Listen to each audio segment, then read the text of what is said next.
Police were underprepared, under-resourced and lacked a coordinated plan to deal with last year's occupation of Parliament grounds. But overall, most of their actions were justified. Those are the conclusions of a year-long $3.5 million investigation into the police response. Here's political reporter Amelia Wade. The explosive, violent, riotous battle to end the Parliament occupation. Overall, we think police served the public of New Zealand well. Well, but with serious flaws. Lack of planning. The findings of this 225-page report from the police watchdog, which poured over 1,900 complaints, 85% from Kiwis who weren't even at the protest. 8 of those may well be justified complaints. Complaints where police may have used excessive force.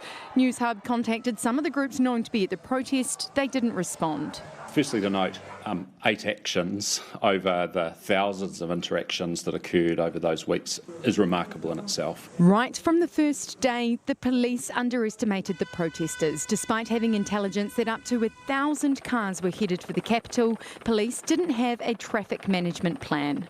It's easy to look at these things in hindsight. In hindsight, we can easily say we underestimated. Soon, cars were parked, portaloos installed, tents were pitched, police were outnumbered. There was one failed attempt to remove them. But for 23 days, the grounds of Parliament were occupied. Then on that final violent day, police top brass didn't give officers the right armour in case it provoked protesters. The reality is we did not have enough equipment in the country for the scale of what occurred. In hindsight, that's clear. We have since purchased additional equipment. Police, some not even graduated from police college, were put on the front line. We had a small window in which to act, and part of that, unfortunately, was the need to mobilise less experienced staff. Substantial and sustained violence was directed at police. This included throwing a Molotov cocktail, bricks, paving stones, fireworks, poles, bottles, a knife and other projectiles. Protesters were pushed back with pepper spray, batons, sponge rounds. 2 officers threw bricks. Is it ever acceptable for a police officer to throw a brick at a member of the public? We found that it was in self-defence.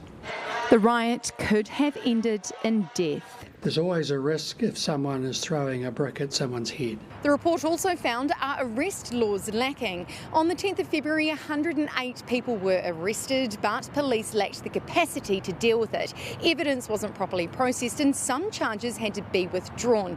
One recommendation was for a multi-agency look at mass public disorder events. We've accepted the recommendations and they do align with what we have, identified through our own internal reviews. I don't think that there's any call there for an apology. We're very proud of how we turned out for this event. An event the country would now probably like to forget. Amelia Wade, Newshub.